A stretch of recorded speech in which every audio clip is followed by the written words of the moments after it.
안녕하세요. 지구과학 선생님 신주섭입니다. 자, 이제 이번 시간에는 26학년도 올해 우리가 수능을 쳤는데 수능에 대한 총평 및 풀이를 해보려고 합니다. 원래 이게 제가 저번 주에 찍으려고 했었는데 저번 주에 강의실 상황이 녹록치 않아가지고 이번 주에 찍게 됐어요. 그래서 간략하게 총평을 좀 드리고 이제 전문항 해설로 쭉 넘어가 볼 거다. 그래서 한번 봅시다. 대학 수능 수학 능력 시험 총평 및 리뷰. 영상은 이제 예비 고3 친구들이 많이 보겠죠? 우리 지금 고3 친구들은 논술 보고 많이 바쁠 텐데 한 해 동안 너무너무 고생했다는 말을 좀 드리고 싶습니다. 그걸 따라와 주셔서 너무 감사하고요. 자, 총평입니다. 메가스터디가 지금 48점으로 나오는데 저는 48점인 시험은 아니라고 생각해요. 48점은 아니고 47점 정도가 되지 않을까라고 생각을 하고요. 비교적 쉬웠습니다. 작년 수능보다 쉬웠고 올해 9월보다도 난이도가 쉬웠습니다. 그 다음에 여러분 아시다시피 올해 9월에는 신유형이라고 부를 수 있는 문제들이 좀 많이 나왔는데 수능에는 신유형이라는 보기가 좀 없었죠. 특히나 6월하고 9월에 정확히 똑같은 질문이 똑같이 제시가 되었고 6월, 9월의 논리를 그대로 차용하는 경우도 있었고 여전히 6월, 9월에 20번이 방사성 동위원소 문항이었는데 올해 수능에서도 20번이 방사성 동위원소 문항이 되었다. 까다로운 문제가 있었지만 이게 보기 선택지의 배열이 좀 친절했어가지고 틀리기는 어려웠던 그런 시험이 되었어요. 그래서 이거 손풀이가 이렇게 첨부가 되어 있습니다. 자, 문항 통계입니다. 문항 통계는 우리 지구과학은 세 개 단원으로 구성이 되어 있죠. 고체 지구, 대기와 해양, 우주 이렇게인데 우주가 가장 중요하다. 항상 어렵게 나오고요. 이게 잠깐 첨언하자면 올해 6월하고 9월에는 다 어떻게 나왔냐면 677 이게 아니라 둘 다 767이었어요. 여기도 767. 요렇게였는데 수능에서는 좀 변형돼서 나왔네요. 요렇게 된 건 한 3, 4년 만에 처음인데 6월, 9월의 기조가 좀 바뀌어가지고 나왔다. 그게 좀 특징적이었고요. 자, 난이도별로 보면은 기본 문항이 13개, 준킬러가 5개. 제가 생각하는 어려운 문항은 두 문항에 19번하고 20번이었는데 사실 19번, 20번도 우리가 9월에 풀었던 모의고사보다는 난이도가 좀 쉬웠던 그런 문제가 되겠습니다. 자, 그래서 6월하고 9월의 논리가 짙게 반영이 되었고 9월엔 신유형 많았지만 수능에는 없었다. 이렇게 말씀을 드릴 수 있겠네요. 자, 그래서 제가 지금부터 1번부터 차근차근 한 문제를 좀 보고 복기를 한번 해보도록 하겠습니다. 자, 1번.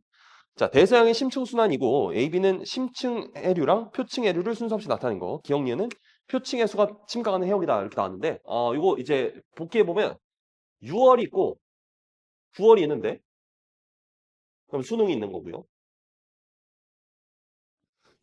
기본적으로 우리가 있잖아. 순환이라고 얘기를 하면 순환은 첫 번째 대기대순환, 두 번째 표층순환, 세 번째 심층순환.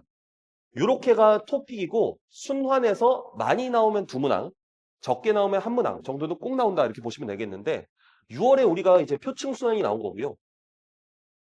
9월에 대기대순환이 좀 어렵게 나왔죠. 여기 이제 난이도가 좀 높았습니다. 그럼 수능에는 이제 심층순환 문항이 나와요. 그래서 골고루 나왔던 한 해였다 이렇게 보시면 되겠다. 이거는 우리가 배웠던 거 그대로 풀면 어렵지 않게 풀립니다. 자, 그래서 보시면 지금 A랑 B가 있는데 표층순환을 먼저 찾을 수가 있죠. 그래서 먼저 이 멕시코 완류를 따라서 올라가는 게 A가 표층순환, 표층해류. 그럼 B는 이제 심층해류 이렇게 찾아주면 되겠고요. 문제에서 요구하는 것도 쭉 보면은 기억은 북대서양 심층수가 만들어지는 그린란드 주변이에요. 그 다음에 니은은 이제 웨델해가 돼가지고 얘는 이제 저층수가 만들어지는 거. 이렇게 되겠네요. 뭐 이거 문제는 어렵지 않습니다. 그래서 A는 표층해류이다 맞는 것이고요. 자, 기억에서 침강한 해수는 주로 북쪽으로 이동한다. 이게 6월, 9월에 똑같이 나왔던 문항이야. 지금 보시면은 기억에서 침강한 해는 남쪽으로 흐르고 대서양의 심층순환에서 남쪽으로 이동하는 건 북대서양 심층수밖에 없다. 이게 이제 주된 암기 사항이죠. 그래서 기억에서 침강한 해수는 주로 남쪽으로 이동한다. 띠디, 남쪽으로 이동한다. 자, 니은에서 해수가 침강하여 심해층에 산소를 공급한다. 이거는 모든 심층순환의 수계는 산소를 머금고서 내려가는 거기 때문에 심층에 산소를 공급한다. 이렇게 풀어주면 정답은 무리 없이 3번이 되겠습니다. 자, 2번. 2번. 자, 악기상 문제입니다. 자, 악기상 문제도 이제 6월, 9월에는 악기상이 안 나왔지만, 나와도 황사 정도가 나왔지만, 이번에 뇌우가 나왔네요. 뇌우는 평가원에서 주로 다루는 것들입니다. 그래서 먼저 표시를 해보면 얘는 이제 하강기류가 우세하게 있고요. 얘는 이제 보면 상승기류가 있고 하강이 동시에 있네. 하강기류가 동시에 있고 얘는 이제 상승기류만 존재한다. 그래서 우리가 단계를 적어보면 얘는 저군형 단계. 그럼 얘가 성숙 단계.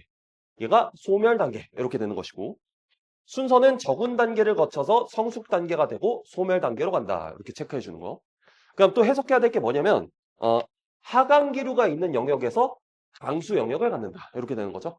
그래서 이 소멸 단계에선 약한 비가 전체적으로, 성숙 단계에선 하강기류가 있는 곳에서 강한 비가 내린다. 이렇게 되는 거예요.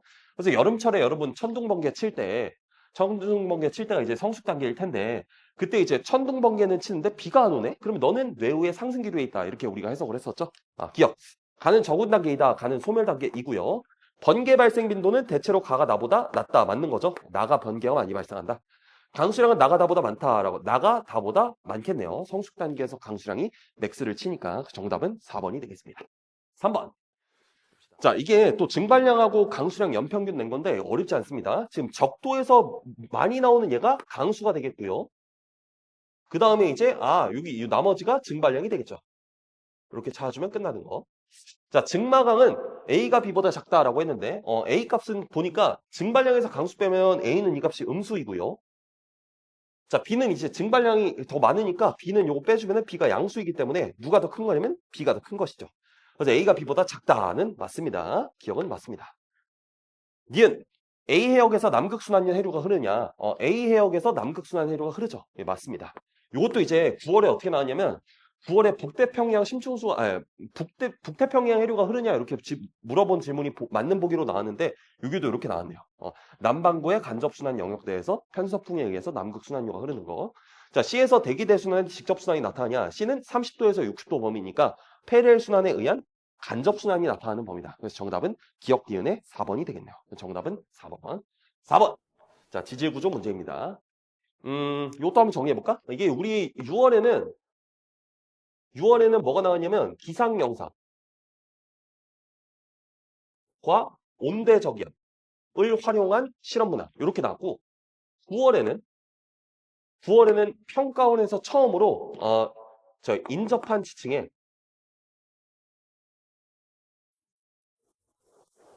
암상 대비 요게 출제가 되었고요. 수능에서는 여전히 1단원에서 나왔네요. 1단원에서. 문제는 어렵지 않습니다. 우리가 대비가 필요한 게 있다면 언제냐면 뭐가 대비가 필요하냐면 실험 문항이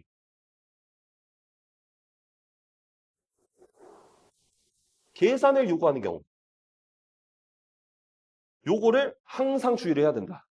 올해는 이제 이 실험 문항으로 끝났지만 선생님 봤을 때 내년에는 계산을 요구하는 실험 문항이 한 문제 정도 나오지 않을까 싶어요. 내년 마지막 지구과학회.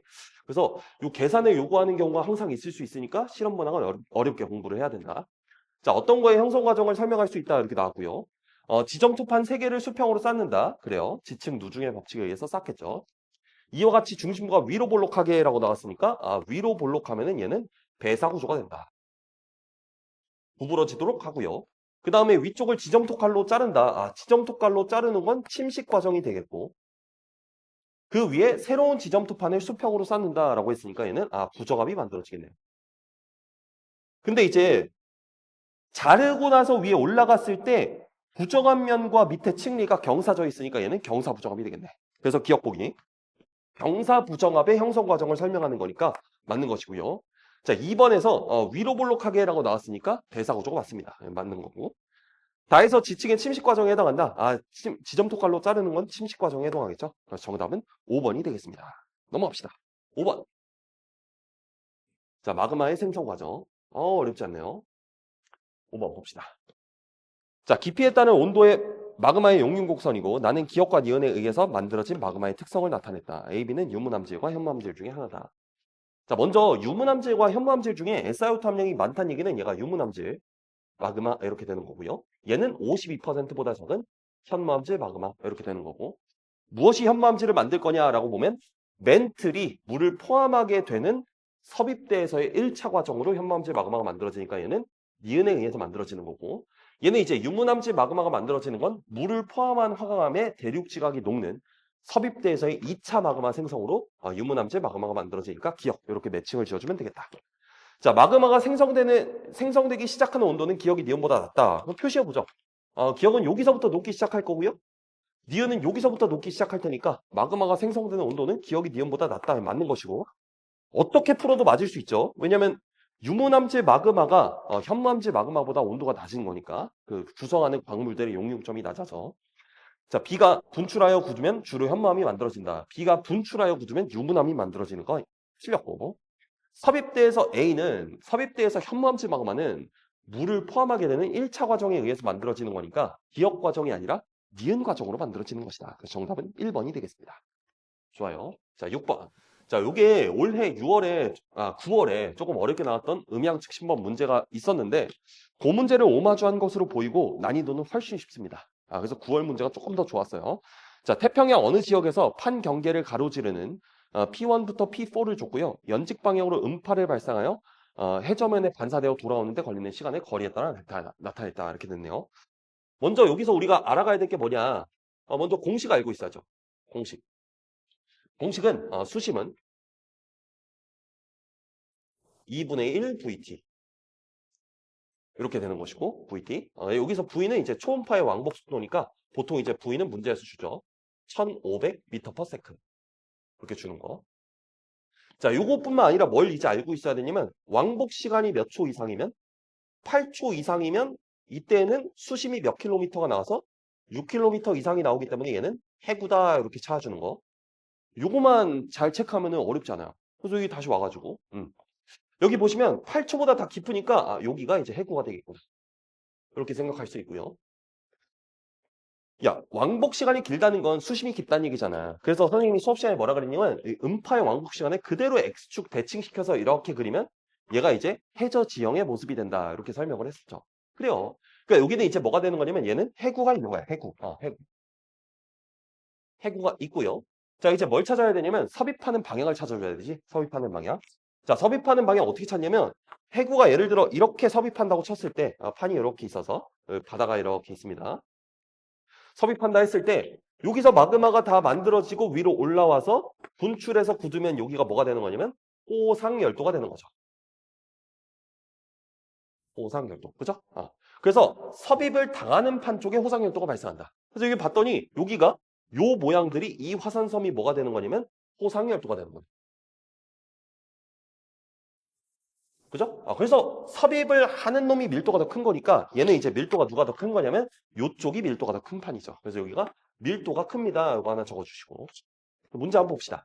수심은 P2가 P3보다 깊다. 너무 쉽습니다. P2가 P3보다 얕은 거죠.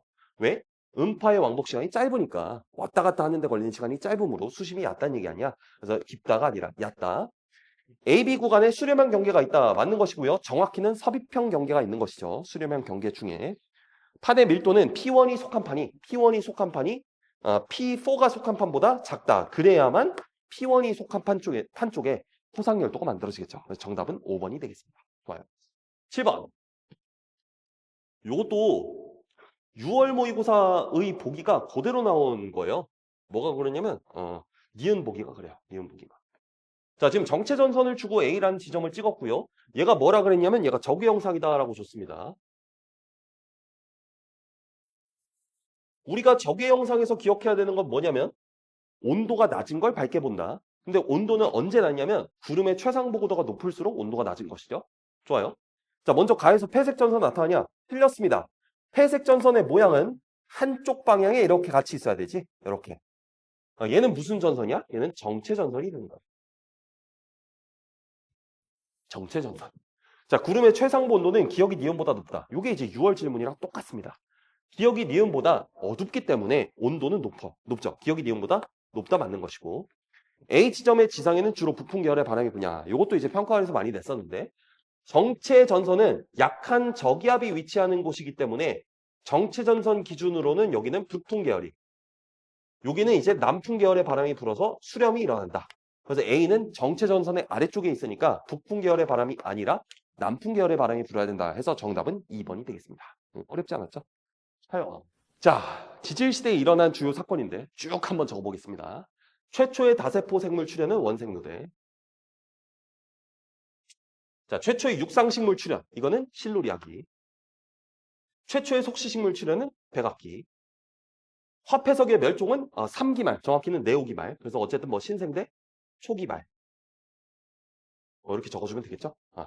이거 선생님 외우는 거 한 해 동안 계속 알려주는 거 그거 그대로 외우시면 돼요. 어육, 양파, 겉포시소. 그래서 적어봅시다. 어, 육, 양파, 겉포시소. 이게 교육과정에 나오는 출연을 다 외우는 거야. 그래서 어육, 양파, 겉포시소 이렇게 외워주시면 되고 어가 어류예요. 어류, 육상식물, 양서류, 파충류, 거치식물, 포유류, 시조새, 속식물 이렇게 되는 거고 많이들 헷갈려 하시는 게 양이라고 한 게 양치식물이라고 오해하는 경우가 있는데 여기서 쓰는 양은 양서류입니다. 그래서 이거 어떻게 외우냐면 이응이잖아. 이응. 그래서 카모실대 석패 이응으로 시작하는 게 오밖에 없어요. 그래서 캄, 오, 실, 대, 석, 패, 트, 쥐, 백 이렇게 해주면 이게 끝이다. 근데 우리가 시대 나눌 때에는 이 페른기를 기준으로 하고 여기 백악기 이렇게 해가지고 여기가 고생대, 여기가 중생대, 여기가 신생대 이렇게 가지면 끝나는 거. 여기서 선생님이 좀 더 지역적으로 외우라고 했던 거는 여기 3기가 있고 4기가 있는데 3기랑 4기의 경계가 260만 년 전이다. 요거 외워주는 거. 뭐 이거 말고는 어렵지 않습니다. 자, 문제 보겠습니다.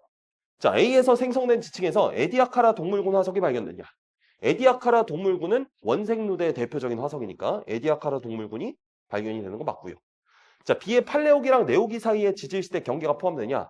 이런 건 일단 배우지도 않거니와 B는 지금 실루리아기부터 백악기 사이니까 고생대랑 중생대입니다. 그래서 신생대가 들어가지 않아요. 자, 디귿보기도 6월에 나오고 9월에 나오고 수능에 똑같이 나온 대서양의 형성이 언제 되냐? 대서양은 한계가 분리되면서 만들어진 바다이기 때문에 트라이아스기 말부터 형성되기 시작하였다. 많이 했었죠? 그래서 C에서 대서양이 형성되기 시작한 게 아니라 C 이전부터 형성되어 온 거다. 트라이아스기 말이 이전에 있으니까. 그래서 정답은 1번이 되겠습니다. 좋습니다. 9번. 작년 수능이 약간 태풍이 헉했는데요. 6월, 9월이 쉬웠다가 올해도 6월, 9월 쉽고서 설마 태풍이 어렵게 나오나 이런 생각이 들었는데 전형적인 문제로 나왔네요. 이게 지금 관측소 P가 있고 A로 가면 위험 반원이고 B로 가면 P가 안전 반원에 속하니까 A로 갔다면 P에서 풍향 변화가 시계로 나타났을 것이고 B로 갔다면 풍향 변화가 P에서 반시계로 나타났을 것이다. 그렇게 해서 맞추는 거죠. 그래서 선생님이 얘를 어떻게 해석하라 그랬냐면 풍속이 일단 중심이 지나가지 않았으니까 내려갔다 올라가는 애가 기압이 되는 거고 올라갔다 내려가는 애가 풍속이 되는 것이고 축 잘 확인해 주시고요. 그 다음에 이제 풍향을 찾아야 되는데 풍향은 요렇게랑 요렇게 바뀌었으니까 이걸 왼쪽으로 쫙 미세요. 그래서 얘를 이렇게가 1번, 그 다음에 요렇게가 2번 이렇게 해놓고 십자가를 그려놓고 풍향계를 그려놓고 찾는 거야. NEESW 순으로 움직이네. NEESW니까 요렇게 변하는구나.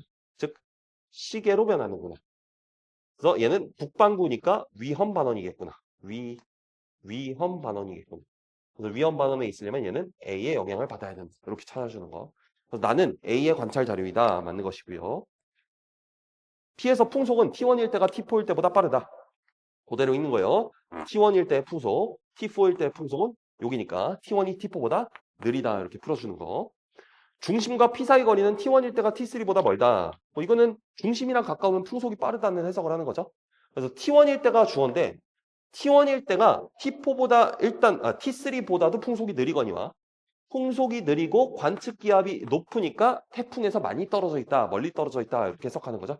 T1이 T3보다 멀다 이렇게 풀어주면 정답은 3번이 되겠습니다. 좋아요. 10번. 10번도 좋은 문제였는데 선지배열이 좀 깔끔해가지고 뭐 어렵지 않게 풀렸던 그런 문제였어요. 자, 은하 AB를 구성하는 주계열성의 평균 나이랑 평균 광도를 나타낸 것이고 AB는 나선 은하랑 타원 은하를 나타낸 것이다. 은하를 구성하는 주계열의 총 광도는 AB가 같다. 이거 뭐 그냥 설명만 하고 가자면 여러분 우리가 어떤 광도를 구했잖아요. 광도를 구할 때 어떻게 구했냐면 광도를 반지름의 제곱과 t의 4승에 비례한다라는 식으로 우리가 구했지. 이거 정확히 이퀄로 쓰면 안 되죠. 이게 비례한다라고 써야 되니까. 비례한다 이렇게 배웠습니다. 그래서 이걸 이제 태양이랑 비교해가지고 저 별이 광도가 몇이냐 이런 걸 찾을 건데 이거는 누구에 대해서 쓰는 거냐면 이건 별에 대해서 쓰는 거예요. 별. 은하는 광도를 이렇게 구하지 않아. 은하는 광도를 구하는 방법이 여러 가지가 있지만 가장 직관적인 방법은 그리고 수특이나 수안에서 소개하는 방법은 은하라는 애가 이렇게 있어. 내가 은하 A야. 이 A가 있으니까 은하 P야. 이렇게 은하가 있다고. 엄청 크겠죠? 거기에 별들이 엄청 많을 거 아니야. 그러면 개별 애들이 다 광도를 갖겠지. 어떤 애는 발길이 1만큼, 어떤 애는 발길이 10만큼, 어떤 애는 100만큼 이렇게 있을 거 아니야. 그래서 은하의 총 광도는 어떻게 구하냐면 이 개별 별들의 광도의 합으로 구한다. 이렇게 구하는 방법이 있어요. 그래서 111이다 이렇게 찾으면 돼요. 111. 그래서 얘도 의미하는 게 뭐냐. 은하 내에 별들이 굉장히 많을 텐데 은하를 구성하는 주계열성의 총 광도는 A, B가 같다. 그래, A에도 별이 많을 거고 B에도 별이 많을 텐데 별이 많고 많을 텐데 그거 다 더했더니 A, B가 광도가 똑같다. 이런 문제가 되는 거지. 좋아. 자, 그래서 먼저 보면은 평균 광도가 높대. 주계열의 평균 광도가 높다는 건 질량이 큰 주계열성이 많다는 얘기 아니야? 그럼 얘는 나선 은하가 되겠구나. 그렇게 찾아주는 거야. 네, 평균 강도가 작다는 얘기는 좀 질량이 작은 별들이 많다는 거 아니야? 그래서 얘는 엘립티컬 갤럭시. 그래서 E형나 타원은하 이렇게 찾아주면 되겠죠. 자, 주계열의 평균 온도는 A가 B보다 높다. A가 B보다 늙고 붉은 별이 많으니까 틀린 거. 니은 주계열의 총 개수는 A가 B보다 많다. 이거 봐봐. 총 광도는 똑같은데 평균 광도가 작대. 작은 애들 졸라 많이 모아야 같아질 거 아니야? 그래서 A가 B보다 훨씬 많은 거고 우리가 알고 있는 거랑 일맥상통하죠. 타원은하가 나선은하보다 규모가 훨씬 크다. 그러니까 태양보다 질량이 큰 주계열성의 총 강도는 A가 B보다 작다. 이거 뭐 의심의 여지 없이 맞는 거. 이것도 뭐 정확하게 풀자면 이 타원은하 안에도 주계열이 질량이 큰 게 있고 작은 게 있을 거고 나선은하 안에도 주계열의 질량이 큰 게 있을 거고 작은 게 있을 건데 평균 강도가 크다는 얘기는 큰 애들의 주계열성 중에서도 질량이 큰 애들의 비율이 작은 애들의 비율보다 크다는 얘기고 그 다음에 여기서는 주계열성 중에 작은 애들의 비율이 큰 애들보다 훨씬 크겠죠. 근데 총 강도는 똑같으니까 요 주머니의 사이즈는 서로 어때야 돼? 똑같아야 되는 거야. 그렇지? 그래서 A가 B보다 작다. 주계열성 질량 큰 애 총 강도는 요만큼의 면적과 요만큼의 면적을 비교하는 거니까 당연히 얘가 더 크겠죠. 그래서 정답은 5번이 되겠습니다. 뭐 어렵지는 않았습니다. 11번.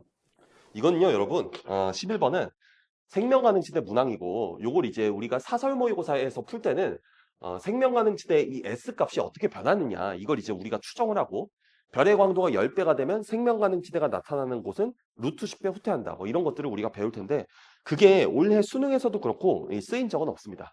그래서 선생님도 사실 사설 모의고사의 생명가능지대 문제 풀 때랑 평가원의 문항을 풀 때에는 시각을 좀 다르게 가져가거든. 이게 이제 괴리가 큰 단원이어서 그래. 그래서 얘도 보면은 사실 그런 루트에 대해 논리가 전혀 쓰이지 않아요. 그냥 0.7이라는 곳에서 0.73만큼의 에너지를 받아. 그러면 얘보다 뜨겁잖아. 에너지 많이 받아. 그럼 얘보다 가까워야지. 그게 끝이야. 0.7보다 가까워. 0.7일 때 0.73을 받아. 그럼 얘보다 멀리 갔잖아. 멀리 갔으면 에너지 적게 받아야지. 그래서 0.73보다 적어. 요렇게 해주면 돼. 다만 사설 모의고사 풀 때 이제 뭘 하냐면 이게 몇 배 관계인지를 저는 미리 적어 놓습니다. 왜냐면 분명히 물어보기 때문에. 근데 이제 평가원 문항은 그런 게 없으니까요. 자, 기억 보기. 주계열 단계에 머무르는 시간은 X가 태양보다 짧다. 뭐 태양은 항상 우리가 비교를 하는 건데 태양의 생명 가능지대는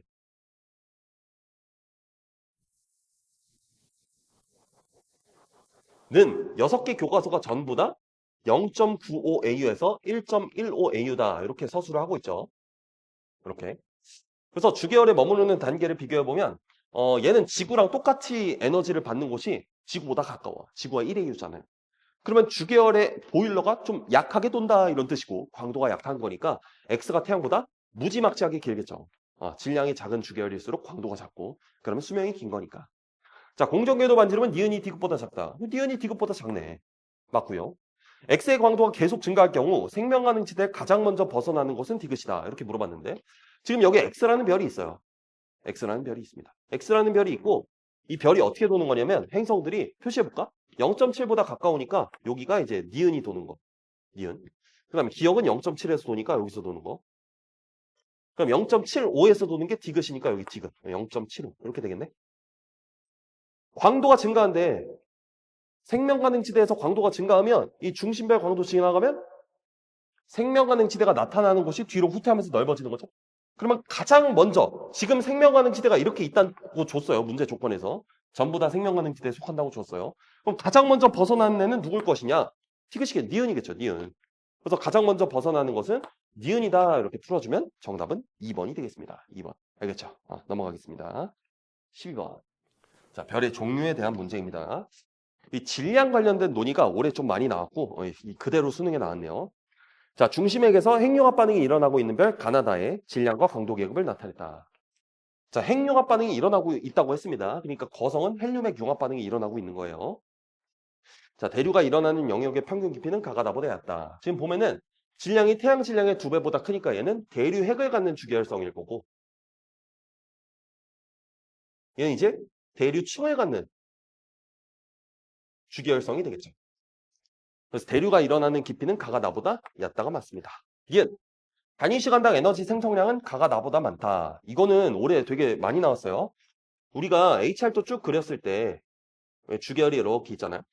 어떻게 진화하니? 라고 보면 이렇게 진화한다. 이렇게 진화해 간다. 여기서는 이렇게 진화해 간다. 이거 우리가 알고 있지. 근데 가랑 달을 비교할 건데 질량이 지금 똑같아. 선생님이 올해에도 그래도 많이 가르쳤는데 주계열에서 거성으로 갈 때, 주계열에서 거성으로 갈 때 질량이 얼만큼 가벼워져요? 그게 자기 질량의 1% 남짓 가벼워져요. 그러니까 1%도 안 가벼워지는 경우가 많아. 언제? 질량이 태양보다 약간 크거나 살짝 태양이랑 비슷하거나 그 작은 별들에서. 그러니까 사실 질량이 굉장히 태양보다 큰 별들은 주계열이 거성으로만 가더라도 자기 질량의 20, 30%를 날리기도 합니다. 근데 그 내용은 아예 교육 과정에 없어요, 여러분. 그래서 우리는 질량이 요 정도인 애들을 볼 건데 지금 거성이 질량이 태양이랑 똑같다는 건 진화를 했는데도 어떻다는 이야기야? 진화를 했는데도 질량 결손을 깎아 먹었는데도 태양과 질량이 똑같다는 이야기야. 그러면 이 거성이 주계열이었을 때는 당연히 얘보다도 어땠을까? 광도가 컸겠지. 근데 광도가 주계열보다 컸을 텐데 거기서 진화할 때는 무조건 광도가 증가하죠. 거성이 될 때는. 그래서 얘가 다가 되는 거고요. 가는 누가 되는 거냐면 여기가 이제 가가 되는 거예요. 질량이 태양과 똑같으니까 얘가 G2O 이렇게 되겠죠. 그래서 단위 시간당 에너지 생성량은 광도를 의미하는 거고 가가 다보다 적다가 되는 거예요. 적다. 그러니까 중심액의 온도는 나가 다보다 낮다. 나는 이제 주계열성이니까 1억 켈빈이 되진 않습니다. 1800만 켈빈보다 높겠지만 자, 다는 1억 켈빈 이상입니다. 헬륨핵 융합 반응이 일어나니까. 그래서 나가 다보다 낫다는 맞다 이렇게 틀어주면 정답은 3번이 되겠네요. 기억 디귿에. 좋아요. 13번. 13번을 많이 틀렸다고 들었습니다. 근데 이게 평가원에서 소재화해서 안 냈던 선지이고 개수비는 이제 사실 올해 데이브레이크에 정확히 똑같이 나온 몇 번씩이나 물어봤던 문항들이어서 수업 듣는 학생들은 대비가 잘 됐을 거예요. 자, 문제에서 뭐라 그랬냐면 우주 초기에 헬륨 원자핵이 생성된대. 그래? 헬륨 원자핵이 생성돼.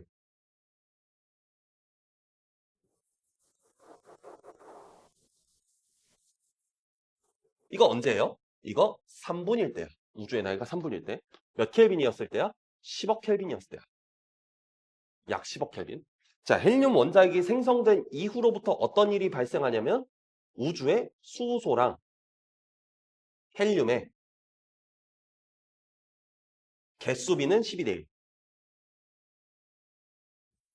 질량비는 3대 1로 존재한다가 됐고요. 개수비는 정말 많이 틀려서 데이브레이크에서 많이 냈던 거. 이거 정말 많죠. 이거 여러 사설에서 수소랑 헬륨이 3대 1인데 수소랑 헬륨이 1대 3이냐고 해서 틀리게 냈던 선지들도 기억이 나고요. 정말 우리가 연습을 많이 했습니다. 요거 이전에는 양성자랑 중성자가 존재를 했던 거고 양성자랑 중성자의 존재비는 7대 1이니까 여기가 7대 1 이렇게 나오도록 해서 얘가 양성자, 얘가 중성자. 그 다음에 T기간에 헬륨 원자핵이 만들어졌다고 했으니까 C가 헬륨 원자핵 이렇게 되는 거예요. 근데 이거 좀 헷갈려 했던 친구들이 이걸 많이 물어봤는데 선생님 지금 중성자가 있는데 왜 중성자 0으로 가요? 이런 걸 물어보더라고. 이게 어떤 논이냐면 얘들아 이거 우주에서 측정한 거잖아. 무슨 뜻이냐? 3분 이전에는 우주에 중성자들이 자유롭게 돌아다녔다 이런 뜻이야. 그런데 3분 이후부터는 중성자가 헬륨 원자핵 내부에 결합된 상태로 존재하기 때문에 자유롭게 떠다니는 중성자는 없다라는 뜻입니다. 그래서 B가 중성자이냐? 그 B가 중성자 맞고요. 우주 배경 복사는 T 시기에 방출된 빛이다라고 했는데 우주 배경 복사는 38만 년일 때 전자를 구속하게 되면서 이제 우주 배경 복사가 만들어진 거니까 T보다 이후이고요. T 시기 후 원자핵과 헬륨 원자핵의 개수비는 3대 1이다. 이게 완전 적중이죠, 여러분. 12대 1입니다. 12대 1. 이거 많이 틀렸었고 잘 외웠으면 잘 풀 수 있었다. 그래서 13번의 정답은 1번이 되겠습니다. 14번. 선생님은 14번 개인적으로 조금 아쉬워요. 이 작년 수능도 마찬가지인데, 음, 여러분 어차피 공부하는 과정이니까 한번 들어보세요. 참 인생이 이렇게 잘 되진 않아. 작년에도 어땠냐면 6월하고 9월에 밀란코비치 문제가 좀 어려웠어. 그런데 수능에 와서는 완전 쉽게 나왔습니다. 우리가 가장 밀란코비치가 어려운 게 뭐냐면 세차운동과 세경이, 경사각이랑 이심률 변화가 전부 다 고려되어서 어떤 연교차를 결정하는 거. 이게 가장 어려운 형태거든. 그래서 올해 9월만 하더라도 세경이가 전부 다 고려가 되어가지고 연교차를 결정한다거나 여름의 온도를 결정한다거나 겨울의 온도를 결정한다거나 이런 거를 찾는 굉장히 어려운 문제가 나왔어요. 근데 이 문제는 보세요. 이 문제는 뭐가 나왔냐면 경사방향과 경사각만 나왔네. 그래서 이 문제는 표시해보면 경사방향이니까 세차운동과 경사각이니까 요거. 그러니까 26 고려가 빠진 그런 문항이 되겠다. 작년에도 그랬고 올해에도 밀란코비치가 어렵게 나올 거라고 저는 예측을 했었는데 여기 어렵지 않아가지고 조금 그렇습니다. 여기 어려우면은 그래도 등급컷 조금 낮아지는 양상이 좀 되긴 하는데요. 자, 봅시다. 문제는 어렵지 않아요. 자, 현재가 여기 있습니다. 현재가 있는데 시간이 이렇게 흐르네. 그래, 그럼 이쪽은 다 과거야. 근데 가장 중요한 건 선생님 뭐라 그랬어? 세차 운동이 있냐 없냐 그걸 먼저 따지는 거야. 봤더니 반대가 되는 게 B야. 그 B에다가 마이너스 13 이렇게 쓰라 그랬죠? 마이너스 13. 그럼 C는 뭐야? 마이너스 6.5야. 6,500년 전. A는 뭐야? 마이너스 19,500년 전이야. 이렇게 디노트를 해놓으면 돼. 기억 30n의 연교차는 A가 B보다 크다라고 했는데 연교차를 비교할 때 가장 우선적으로 고려해야 되는 건 세차 운동이다. 그런데 A시기랑 B시기는 세차 운동의 강도가 다르다 이렇게 얘기를 했었죠, 선생님이. 세차 운동의 강도가 다를 때는 어떻게 해석하라고? 0이 있고 6,500년 전이 있고 여기가 13,000년 전이 있고 이거 6,500년 후가 되고 13,000년 후가 돼도 상관이 없는데 현재는 북반구의 연교차가 미니멈. 왜요? 원일점에서 여름을 가지니까 여름이 가장 차가운 곳에서 갖는다. 그 다음에 남반구 연교차는 맥스가 된다. 그렇게 생각해 주시고 13,000년 후에는 원일점에서 북반구와 겨울을 갖게 되니까 북반구 연교차는 맥스가 되고요. 세차 운동만을 고려했을 때 남반구는 미니멈이 된다. 원일점에서 여름을 갖게 되니까 이렇게 해주면 된다. 그래서 13,000에 가까울수록 북반구는 연교차 커지는 거 남반구 연교차 작아진다. 요거로 찾아주면 되는 거죠. 그럼 여기 와서 A랑 B를 비교하는데 P가 완전 반대야.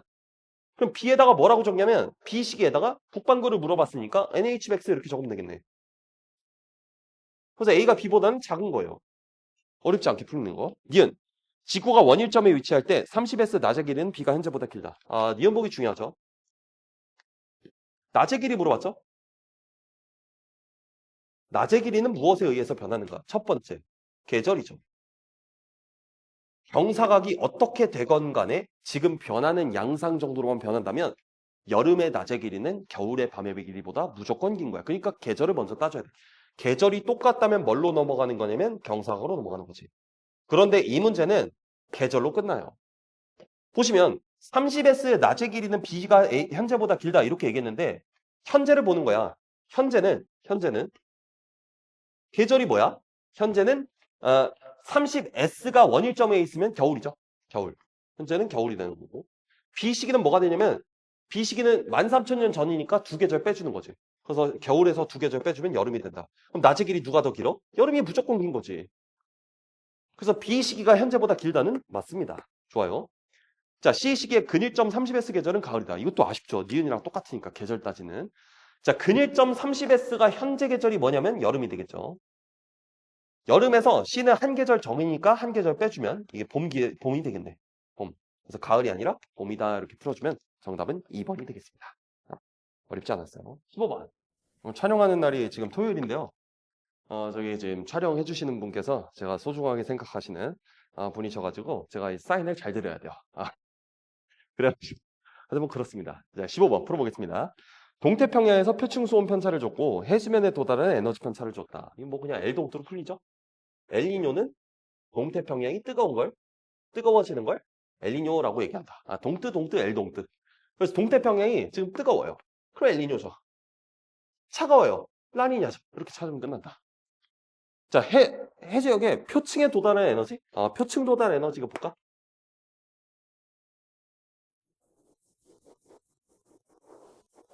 이거 어떻게 찾아? 구름이 많아지면 반사가 많아지니까 표층에 도달하는 에너지는 적어진다. 그럼 어떻게 해석해? 요거 해놨잖아. L동 뜨야. 동태평양이 뜨겁다네. 구름이 많아지겠네. 반사가 많아지겠네. 표층 도달이 작아지겠네. 그래서 얘는 마이너스가 나오겠네. 마이너스가 나왔네. 엘니뇨네. 플러스가 나왔으면 라니냐네. 이렇게 풀면 끝나는 거예요. 그래서 얘는 B시기가 되는 거다. 그래서 나는 B에 해당한다. 맞는 것이고요. 자, 동태평양에서 수온약층이 나타나는 깊이는 이거 6구에 똑같이 나왔죠? A가 B보다 깊다. A는 라니냐니까 라동차. 동태평양이 차가워져서 용승이 많이 일어나니까 A가 B보다 얕다. 적도 부근에서 동태평양보다 서태평양은 A가 B보다 작냐? A가 주어인데 A가 뭐예요? A가 라니냐입니다. 그럼 라동차. 동태평양 차가우니까 기압 올라가고 서태평양 내려가고 A가 B보다 작다. 이렇게 풀어주면 정답은 기억 디귿의 5번이 되겠습니다. 좋아요. 16번. 자, 지우개 가지고 돌아왔습니다. 자, 16번. 자, 그림은 표준 우주 모형에 따라 팽창하는 우주에서 팽창 속도를 나타내고 A, B, C의 물리량을 나타내는 것이다. 아, 이거 중요한 문제고 되게 좋은 문제입니다. 그래서 다시 한번 풀어볼게요. 자, 보시면은 B가 있고 C가 있고 A가 있고 이렇게 있는데 일단 팽창 속도 가지고 찾을 수가 없죠. 왜? 왜냐면 0.96, 0.93 이런 것만 보더라도 0.96을 이렇게 그으면 0.96에 해당하는 시기가 두 개란 말이죠. 그래서 이렇게 하면 굉장히 복잡하고 찾을 수도 없어. 그래서 이렇게 찾는 것이 아니라 그 여러 가지를 봐야 됩니다. 자, 먼저 표준 우주 모형에 따라서 팽창한다라고 했으니까 우주 구성 요소 중 암흑 에너지의 비율은 시간이 지날수록 증가해야죠. 그래서 B 다음에 C가 돼요.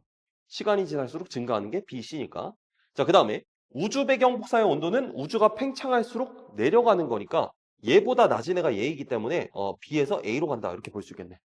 그러면 B 다음에 C고 B 다음에 A니까 우리가 첫 번째로 할 수 있는 생각은 B가 첫 번째구나라는 사실을 알 수 있어. 그래서 순서는 어떻게 가는 거냐라고 얘기하면 B 다음에 A 아니면 C가 가는 거야. 요렇게. 그지? 그 다음이 중요한데요. 봅시다. 자, 그럼 B는 15%니까 감속하고 있겠죠. 우주 구성 요소 중 암흑 에너지의 비율이 현저히 적잖아. 그래서 얘는 감속을 할 텐데 B는 이제 0.93에 해당하는 거니까 0.93을 찍으면 여기가 B가 될 거란 말이지. 그다음. 여기서 찍을 수 있는 게 뭐냐? 자, 봐봐. B를 우리가 찍었으니까 B라는 애가 의미하는 여기가 0.93 라인이란 말이지. 얘보다 작은 애는 C밖에 없잖아. 그럼 C를 먼저 찍을 수가 있는 거야. 그런데 에너지가 차지하는 비율이 48%고 그럼 물질이 차지하는 비율은 52%가 될 텐데 이때는 감속 팽창 영역에 있죠. 물론 문제에서는 그걸 내진 않았습니다. 원래는 1대2의 논리를 써야 돼요. 근데 어쨌든 이 감속 팽창하는 걸 우리가 알고 있고 이거 수특에도 많이 나왔죠. 그래서 감속 팽창하는 0.90을 찾으면 0.90을 쭉 찾았을 때 여기거나 여기가 되겠지만 감속하는 구간은 어디야? 이쪽이 감속 구간이 되고 이쪽이 가속 구간이기 되기 때문에 C를 우리가 정확하게 찾는다면 C는 여기가 되는 거예요. 여기. 그죠? 그다음 A. 자, 그다음에 A를 찾을 건데 0.96이죠? 그럼 0.96을 갖는 건 B보다는 작아야 되고 B보다 이후여야 되니까 여기가 안 돼. 그래서 0.96을 찾으면 여기가 이제 A가 되겠다. 이렇게 찾아주면 되겠네. 그래서 순서는 우리가 결정을 했어. 결과적으로 순서를 결정하면 B 다음에 C 다음에 A다 순이다. 이렇게 찾아주면 끝나겠네요. B, C, A 순. 그래서 기억 보기. 물질 밀도분의 암흑 에너지의 밀도는 A가 C보다 크다라고 했는데 A가 언제냐면 가장 이후입니다. 가장 미래에는 물질 밀도는 작아지고 에너지 밀도는 항상 일정하니까 A가 C보다 크다. 이렇게 풀어주면 되겠고요. ABC 중 우주 배경 복사의 온도는 C가 가장 낮다라고 했는데 언제가? A가 가장 팽창한 상태니까 A가 가장 낮은 거죠. 틀렸고요. 자, A에서 우주는 감속 팽창하냐? A는 지금 가속 영역에 들어가죠. 가속 영역. 그래서 얘는 감속 팽창이 아니라 가속 팽창한다라고 찾아주면 되겠다. 이렇게 풀리는 문제. 그래서 얘는 6월에 요 팽창 속도 관련해서 한번 나왔는데 거기서 학습이 됐었다면 어렵지 않게 풀 수 있었던 그런 문제가 되겠어요. 좋았던 문제입니다. 잘 복기해 주시고. 자, 다음으로 넘어가겠습니다. 고지자이극. 자, 그림은 지구 AB의 시기별 고지자극의 위치랑 1호부터 추정한 1억 년 전의 AB의 위치를 나타낸 것이고 AB는 동일 경도를 따라 이동하였다. 이렇게 나왔는데 선생님 깜짝 놀랐어요. 이것도 이제 데이브레이크에 그대로 있던 문항이지. 이 구조가 똑같고 그림도 똑같을걸? 자, 이거 어떻게 나왔냐면 선생님이 풀었던 거 그대로 다시 한번 풀어보면 고지자이극은 구조를 잡는 게 중요해. 구조를. 그래서 어떤 게 구조냐면 문제에선 보통 현재 지궤를 주고 현재 지궤에서 추정한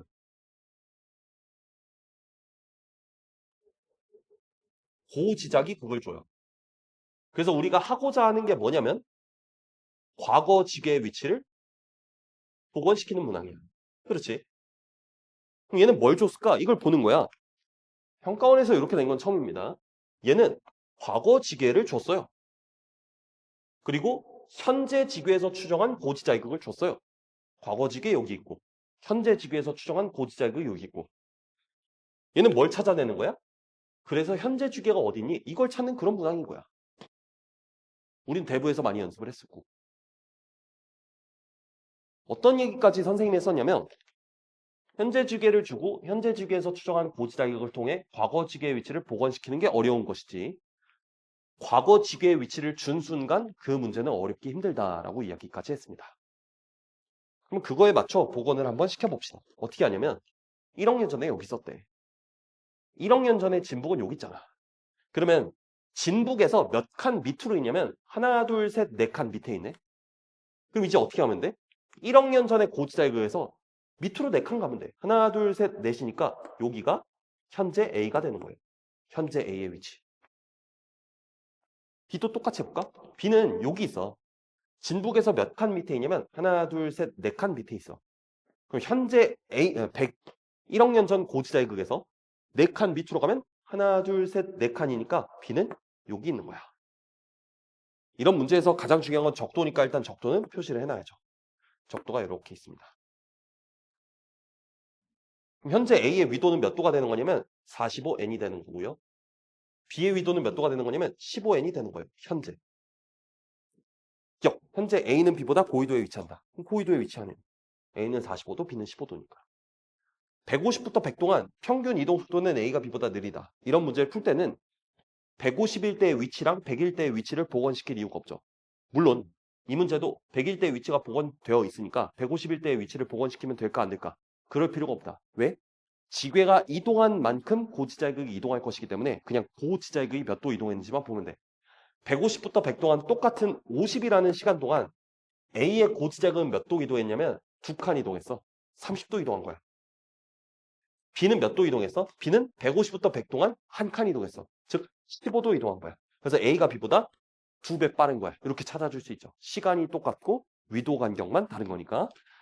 자, 디귿 200부터 100 동안 A는 이동 방향이 남쪽이냐? 이것도 어렵지 않습니다. 현재 지계가 있으니까 2억 년일 때 진북은 위쪽 방향이 요만큼 떨어져 있었고 1억 년일 때 진북은 요만큼 떨어져 있었으니까 2억 년 전에 진북에선 요만큼 1억 년 전엔 요만큼 떨어져 있었으니 진북이랑 떨어진 각거리가 증가했으므로 남아야 되는 거죠. 그래서 남쪽이다. 이거는 맞습니다. 이렇게 풀어주면 정답은 4번이 되겠습니다. 좋습니다. 18번 풀어봅시다. 요거는 6월, 9월에 동일하게 19번에 나왔고요. 똑같은 소재를 집요하게 내는 것이 이게 좋은가 싶습니다. 저는. 그러니까 우리 친구들은 요걸 맞추는데 그렇게 어렵지 않았겠지만 선생님은 대학 수학 능력 시험이라는 게 어느 정도 학생들을 변별하는 시험이어야 한다라는 생각이 조금 있는데 이 문항이 물론 4페이지에 있어서 정답률이 뭐 그렇게 높지는 않겠습니다만 사실 우리가 6월에 이 문항이 나왔고 9월에도 식현상 문항이 나왔고 그러므로 인해서 수능에도 요걸 내는 것이 적절한가에 대해서는 약간 의문점이 조금 있습니다. 왜냐면 우리 학생들이 1년 동안 정말 이 외행탄 부분이 정말 어렵고 여러분이 이거에 고통을 많이 받고 정말 공부를 많이 한단 말이죠. 특히나 이것뿐만 아니라 뭐 예를 들어 뭐 도플러 효과라든가 흡수선의 띠변화 이런 것들을 많이 공부하는데 그런 것들도 좀 검증할 수 있었던 시간이었으면 좋지 않았을까라는 생각이 조금 들어요. 그래서 작년에는 외행탄 문제가 식현상이랑 도플러가 적절히 잘 나왔는데 올해는 특히나 들어가는 요 부분 식현상이 끝난 직후 요게 이제 계속해서 나와가지고 조금 아쉬웠던 그래도 뭐 잘 맞췄을 거라 생각합니다. 자, 문제는 쉽습니다. 자, 관은 어느 외계행성계에서 공통질량 중심에 대해서 도는 원궤도이고 일정 시간 간격에 따라 나타냈고 T2일 때 중심별의 위치를 궤도에 나타낸 것이다. 사실 이거 있잖아요. 지금 이 영상을 보는 친구들이 이제 고3을 지금 지내고 있는 친구들일 수도 있고 뭐 내년에 26년에 수능을 준비하는 친구들일 수도 뭐 이럴 수도 있는데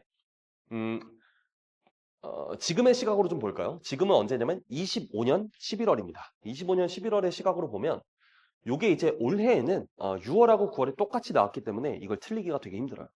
6월, 9월에 나왔던 소재를 우리가 연습을 좀 했기 때문에. 그래서 이 문제를 단독으로 보면 어려운 문제가 맞겠지만 사실 6월, 9월을 거치고 와서는 이 문제가 어렵기는 어렵지 않다. 쉽지 않다. 그렇게 한번 보겠습니다. 우리가 일단 배경으로 알고 있는 건 뭐냐? 이 T2가 언제냐? T2는 식현상이 시작되기 식 직전의 시간이다. 이란 사실을 알고 식 직전은 우리가 어떻게 그리냐면 중심별이 뒤에 있고요. 그 다음에 이렇게 시선 방향에 있어서 행성이 이렇게 가는 이때가 이제 식 직전이 되는 거고 이때가 뭐가 되는 거냐면 식이 끝났을 때가 되는 거죠. 얘가 식이 일어나기 직전. 이게 식현상이 끝났을 때의 자료가 되는 것이고 얘는 어떻게 움직이는 거냐면 여기서부터 여기까지 이렇게 움직이는 거예요.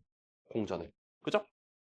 그러면 식 직전에는 중심별이 뒤쪽에 대척점이 있을 때니까 시선 속도가 플러스였고 식이 끝났을 때는 반대로 나왔으니까 마이너스가 되고 그 중점에서 속도 0을 갖는다. 요거 이제 우리가 한 해 동안 내내 했던 거. 선생님은 여기다가 사실 이거 먼저 그려놔야죠. 여기가 중심별의 시선 속도는 플러스고 쭉 가다가 0이 어딘가에서 나올 것이고 마이너스가 나오겠죠. 자, 중심별의 시선 속도는 T2일 때가 T4일 때보다 크다라고 했는데 T2가 T4보다 시선각이 크죠. 그래서 T2가 T4보다 큰 거는 맞는 거예요. 당연히 맞는 거. T2 이후 처음으로 식현상이 끝난 직후까지 시간은 요거냐. 이게 이제 올 한 해를 거의 강타했던 똑같은 문항이죠. 순서가 어떻게 되냐면 밝기비를 보고서 반지름비를 찾아내야 돼. 찾아내면 일단 크기의 비는 만대 25니까 만대 25 이렇게 적어. 그럼 반지름비는 어떻게 돼? 루트 씌워. 100대 5. 근데 이거 그냥 쓰기 힘드니까 약분시키면 20대 1 이렇게 나오는 거죠. 20대 1. 올 한 해 뭘 했냐면 이쪽으로 와가지고 우리가 이제 식현상의 비율 관계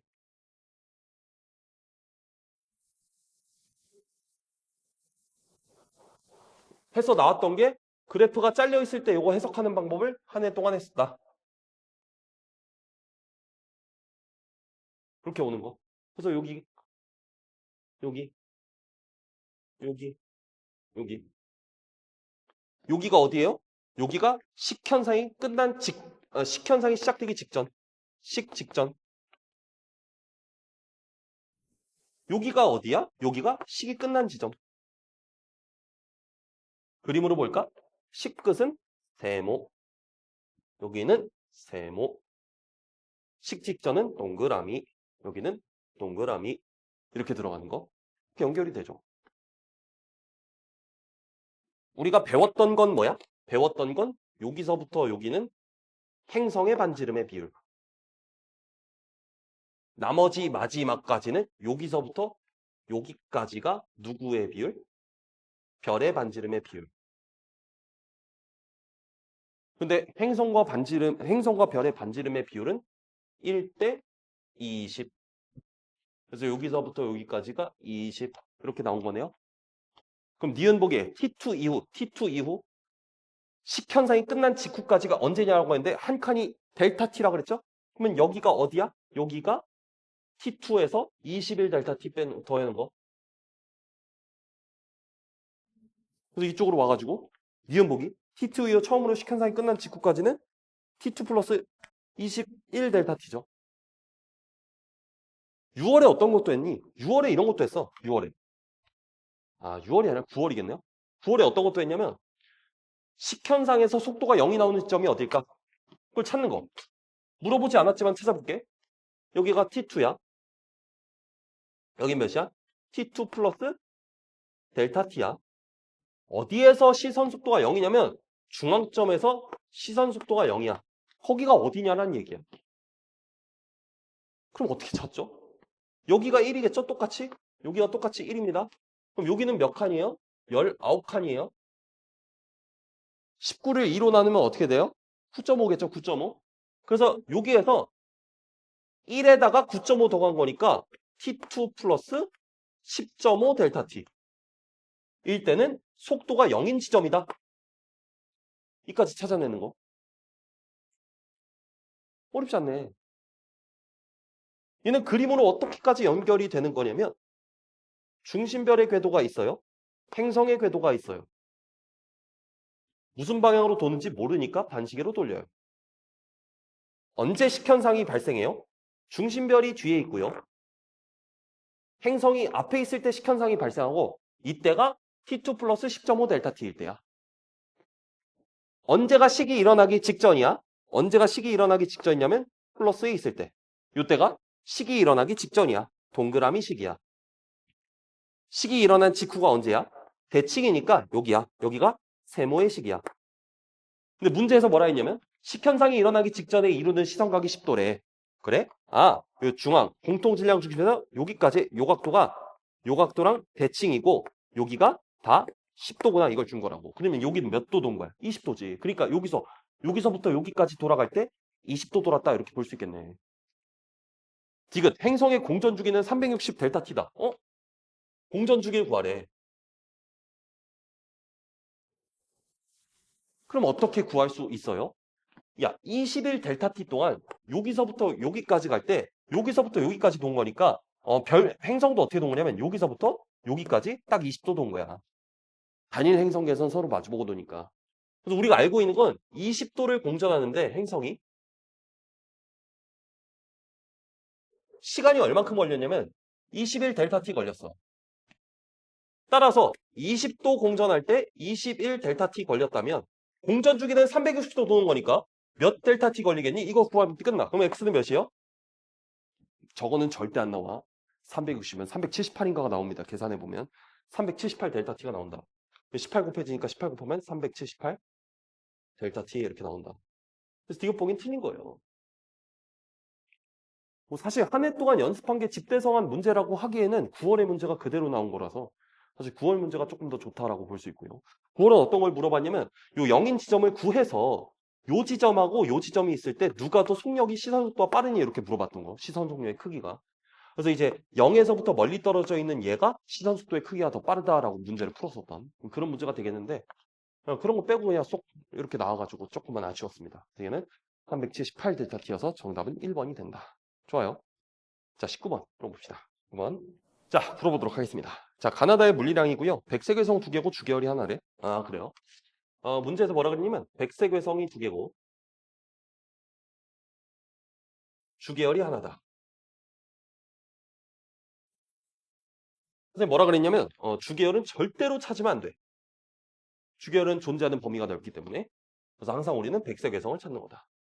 백색외성을 찾을 때는 어떻게 찾으라 그랬냐면 온도가 높은데 반지름이 작아. 이렇게 찾는 거라고 했죠? 근데 문제에서 반지름에 대한 조건이 없어. 그럼 뭘 찾아야 돼? 아, 광도가 작아. 온도가 높은데 광도가 작아. 이 논리로 찾아주면 된다. 얘는 문제가 뭐냐면 광도의 기준은 얘들아 절대 등급이야. 절대 등급. 그치? 그래서 절대 등급을 찾아야 하는데 그게 조금 어려웠던 문제입니다. 근데 이제 배웠으면 이제 어렵진 않아요. 자, 이게 거리가 상대값으로 나와서 어려웠던 문제예요. 상대값. 근데 선생님이 요 얘기했던 거 기억나니?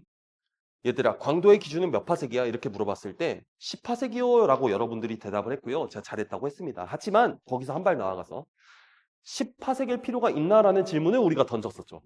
아니, 광도의 비율, 그러니까 A가 B보다 몇 배 밝아, B가 C보다 몇 배 밝아를 따질 때 굳이 10파세기일 이유가 없지. 거리만 같으면 그 거리에서의 겉보기 등급을, 즉 겉보기 밝기의 비를 광도의 비로 쓸 수가 있다라고 이야기를 했습니다. 절대 등급을 구할 때만 10파sek으로 보내면 되는 것이고 그래서 거리가 같으면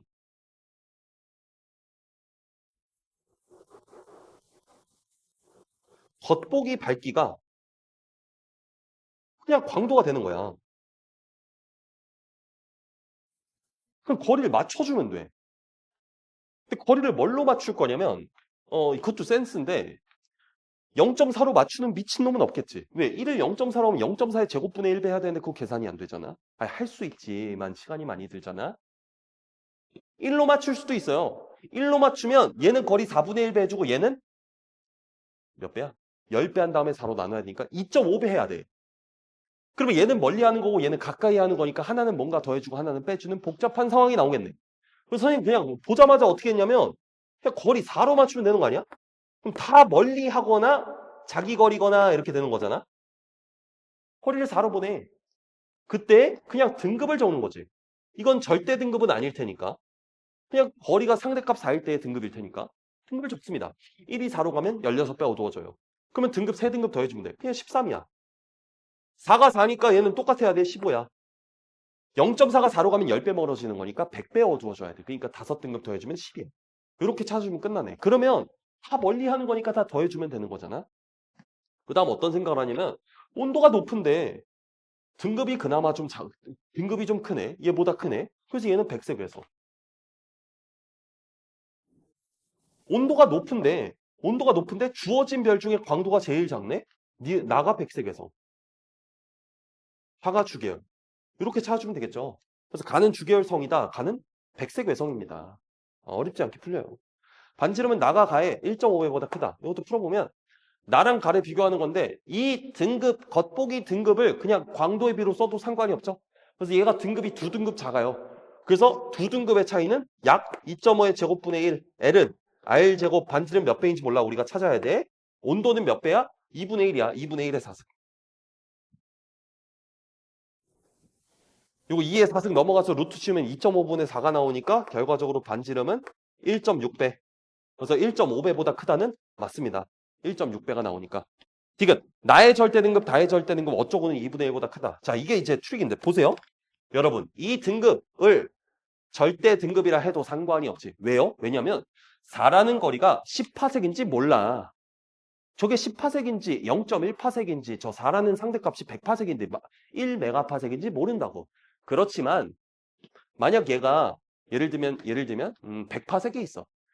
4라는 거리의 상대값이 예를 들면 100파섹이야. 그러면 100파섹에서 10파섹으로 끌어오면 되는 거니까 10배 가까워지는 거지. 그럼 100배 밝아지겠네. 그럼 모든 등급에서 5등급씩 다 빼주겠지.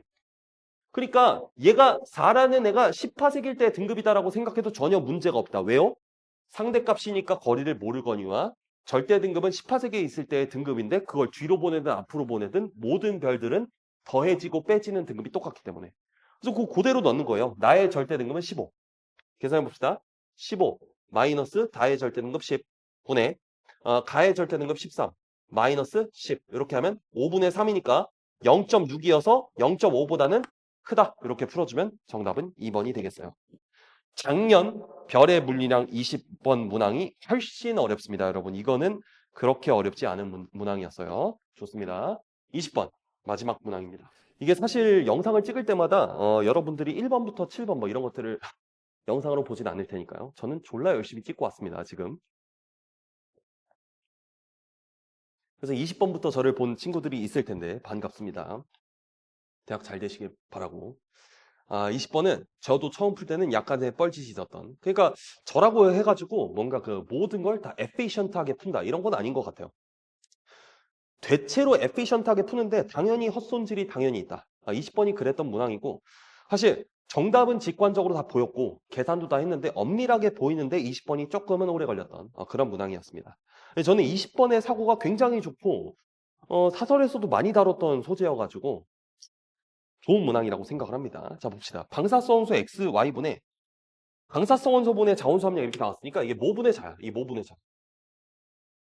자의 비율을 나타낸 것이다. 화성암 AB는 XY 중 하나를 포함하고 AB에 포함된 방사성 원소 함량은 76%랑 38% 중에 하나다. 화성암 C의 절대 연령은 1억이다. 차근차근 풀어보죠. 해설이니까. 자, 먼저 이 수열 어떻게 바뀌냐면 1T일 때, 2T일 때, 3T일 때 다 외우고 있어야 돼. 어렵지 않으니까.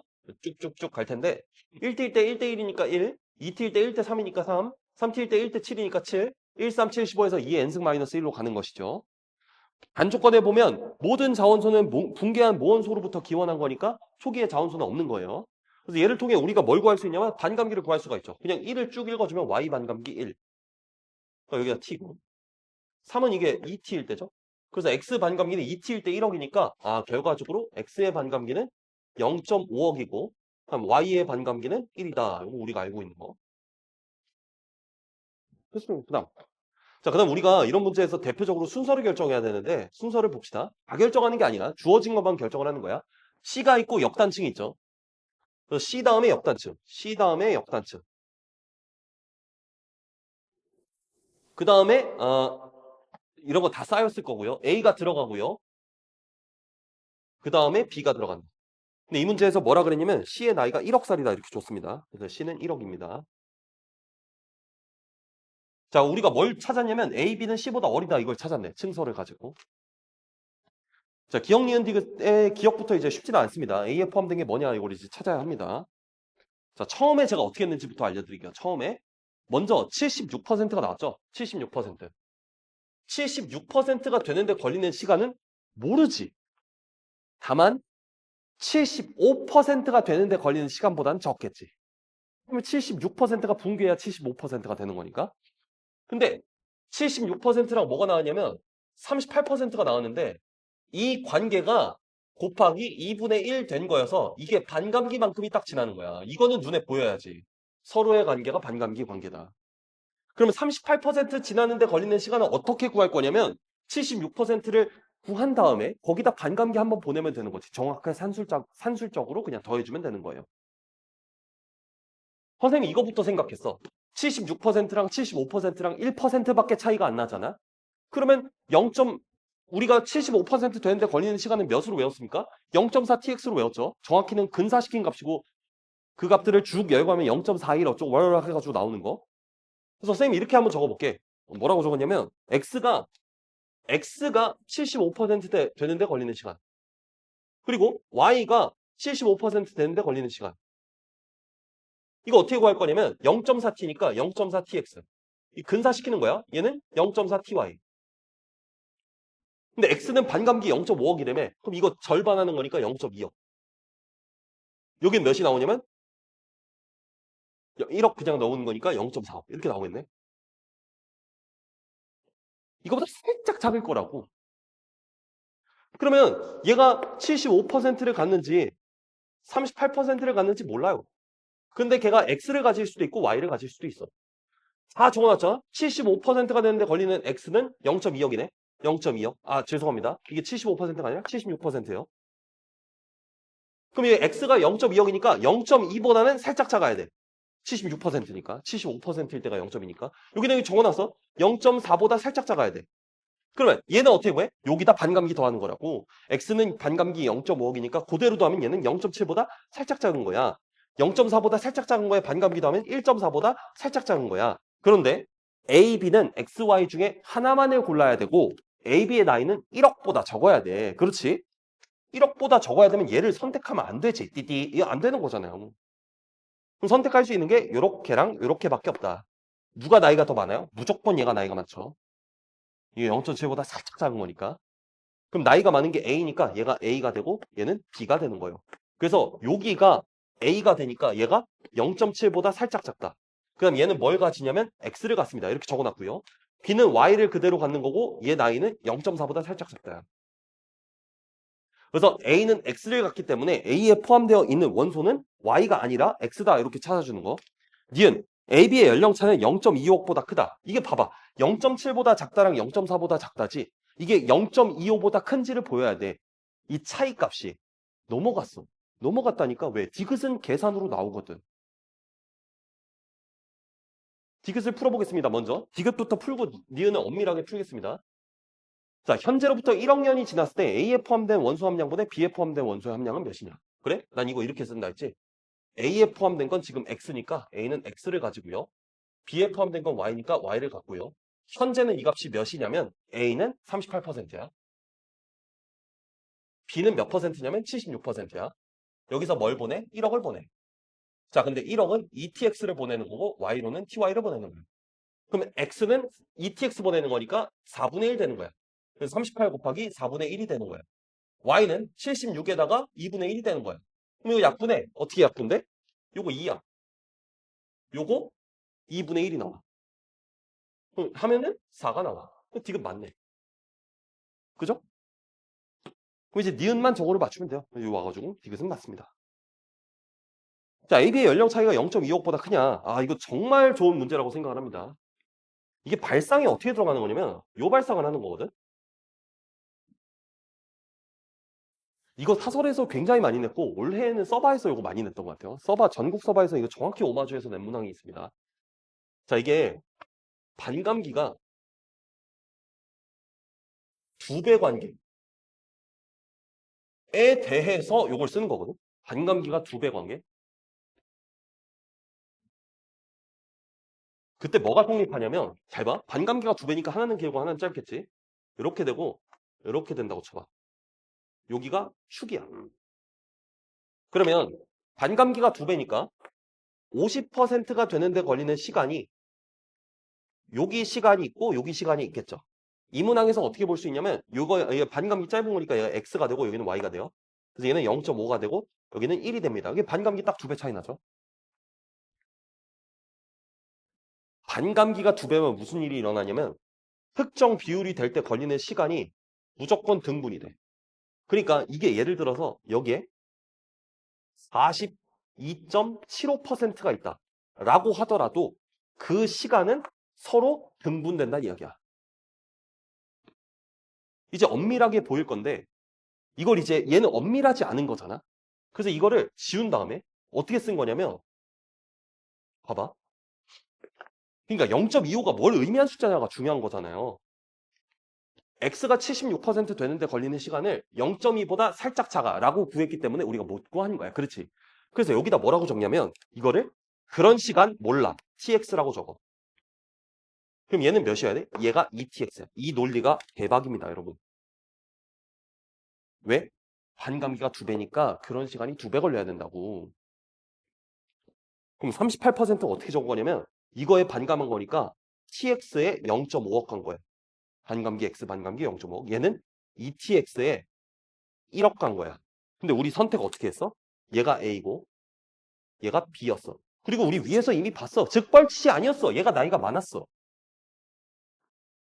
얘가 나이가 많으니까 A, B의 연령차를 구하면 여기서 요거 빼주는 거야. 여기서 요거 빼주면 A에서 B를 빼주는 거야.